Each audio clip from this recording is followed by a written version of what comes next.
Hello guys, welcome back to my channel Debolina Rajdeep vlog. Good morning সবাইকে। তোমরা সবাই কেমন আছো? আশা করি খুব ভালোই আছো, আর আমিও খুব ভালো আছি। আর দেখো, আজকে সকাল সকাল বড় মামাকে ডেকে পাঠিয়েছে শাড়ি দেখাবে বলে। বড় মার বোন মানে মানি বড় মাকে অনেক কটা শাড়ি পাঠিয়েছে, সাথে গামছাও পাঠিয়েছে। আর একটা শাড়ি তোমাদের দেখাচ্ছি, যেটা দেখে শাড়ি বলে মনেই হবে না, মনে হবে যেন একটা লুঙ্গি এটা। আর এই দেখো, এটাই হচ্ছে লুঙ্গির মতো দেখতে শাড়ি। শাড়ি দেখা কমপ্লিট হয়ে গেছে। এখন জেঠু আর বড় মা মিলে ওর সাথে একটু খেলা করছে, কারণ ও একটু পরেই বাড়িতে চলে যাবে, ওই জন্যই সবার একটু মন খারাপ হয়ে গেছে। এখন সকাল গড়িয়ে দুপুর হয়ে গেছে। এখন আমি লাঞ্চ করব। দেখো মেনুতে কি কি আছে: ভেন্ডি আলু ভাজা, ডাল, মাছ, আর হচ্ছে আমের চাটনি, যেটা আমার খুবই খেতে ভালো লাগে আমের চাটনিটা। খাওয়া দাওয়ার শেষ হতেই আজকে একটু মিষ্টি দই এনেছে বাবা। দেখো, মিষ্টি দই খেতে অসাধারণ লাগে আমার, অনেক দিন পর আমি খাচ্ছি।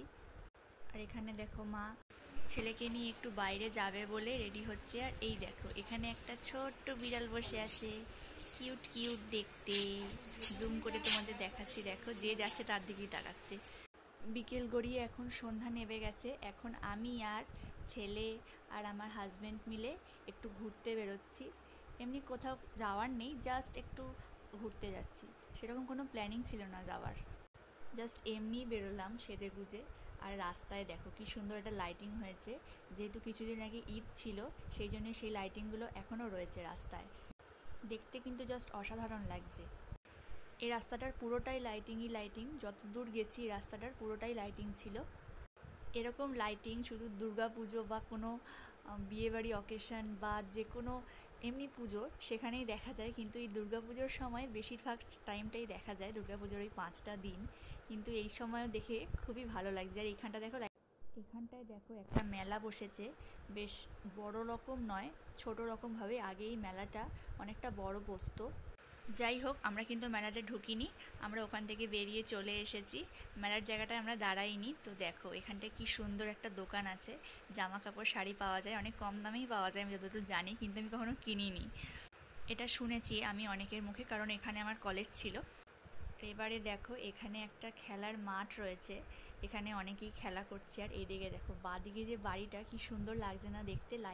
আজকে যেই দিকেই যাচ্ছি সেই দিকেই খালি লাইটিং আর লাইটিং, দেখতেও দেখো কি সুন্দর লাগছে।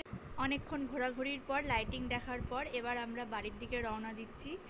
আর ছেলে দেখো না, হাঁ করে লাইটিংয়ের দিকে তাকিয়ে রয়েছে। এমনি সময় রাস্তায় বেরোতে না বেরোতেই ও ঘুমিয়ে পড়ে, কিন্তু আজকে বাইকে করে এই ফার্স্ট টাইমও যাচ্ছে কোথাও ঘুরতে, এক ফোঁটাও ঘুমায়নি। বড় বড় চোখ করে চুপচাপ তাকিয়ে সব দিক দেখছে।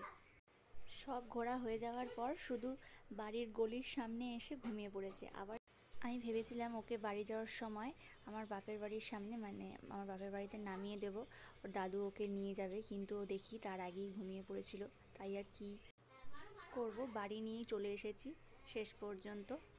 আজকের ভিডিওটা এখানেই শেষ করলাম। ভিডিওটা ভালো লাগলে লাইক কমেন্ট শেয়ার এবং চ্যানেলটাকে সাবস্ক্রাইব করে দিও। দেখা হচ্ছে নেক্সট ব্লগে। Good night, by.